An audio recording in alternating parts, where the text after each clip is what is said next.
floor to His Excellency Mr. Margus Charkuna, Minister for Foreign Affairs of Estonia. Your Excellencies, thank you, President. Please allow me to thank the Presidency for convening the Security Council meeting at such a short notice. And I also would like to thank ASG Jensa for his valuable briefing. Ladies and gentlemen, what brings us here today is alarming. On 19 September 2025, 3 armed Russian MiG-31 fighter jets deliberately entered Estonian airspace in violation of our territorial integrity.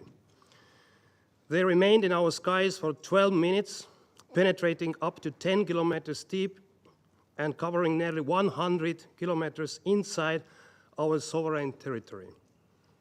These are the hard facts based on solid evidence, whatever Russia is claiming. And let me show you the screenshot from our most modern radar screenshot. So you can see here as well, the red line is a violation of Estonian territory and sovereignty. You can see it very clearly. This is a fact. This is not something else. So here you can say, you can also see the radar screenshot where Russia fighter jets entered, where they were, and how they went out. They were warned already before. There was a very clear communication on all different channels as well, visibly. And there was no response, and just Russian fighter jets, they continued the violation of Estonian and also NATO airspace for 12 minutes, 100 kilometers. And this is a lot. And these are the hard evidences for that.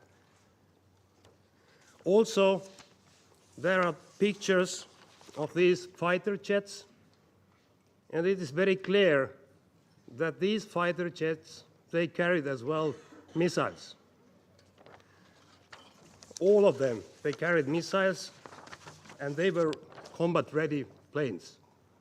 And you can see from here as well, Russian representatives, that these are the photos which really were taken during this heavy violation of NATO and Estonian airspace. So what I want to say, that violation is crystal clear, and Russia is lying again, as it has been lied before several times. We remember the occupation of Georgia, 2008, 2014, Crimea, 2022, aggression against Ukraine started. So please don't lie again. Hard evidence is here. So it is a dangerous escalation. It was a 4th violation of Estonia's airspace by Russia this year alone. By this one was deeper, longer, with 3 armed aircraft simultaneously and just minutes flight time away from Tallinn, our capital. I want to recall that member states' sovereignty and territorial integrity on land, at sea, and in the air must be respected at all times. So this was yet another reckless and flagrant violation of the United Nations Charter and of international law by our neighbor. We are here today because this violation of our sovereignty and threat of use of force concerns not only Estonia, but the entire international community. The 19 September incursion was not an isolated act, but part of a broader pattern of Russian provocations against its neighbors, while the permanent member of the Security Council continues its full-scale war of aggression against Ukraine. On 9th of September, Russia presently violated Poland's borders by sending 19 drones into Poland's airspace. On 13th of September, a Russian attack drone flew for almost an hour over Romanian territory.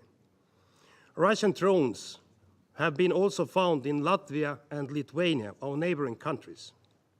Russia's dangerous behavior cannot be tolerated.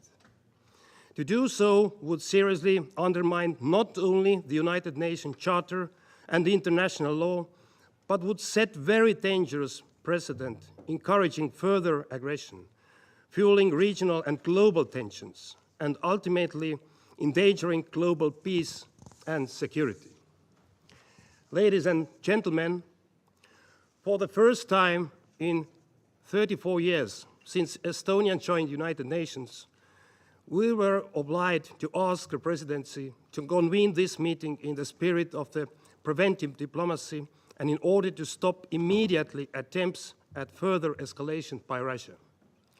We use this occasion to call again on the Russian Federation loud and clear to cease, without delay, its war of aggression against sovereign Ukraine and to abide by the obligations enshrined in the Charter of the United Nations.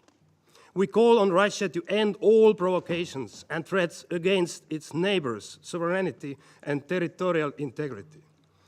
The international community must stand firm in demanding an end to these blatant breaches of the United Charter in order to prevent further escalation and to ensure international peace and security.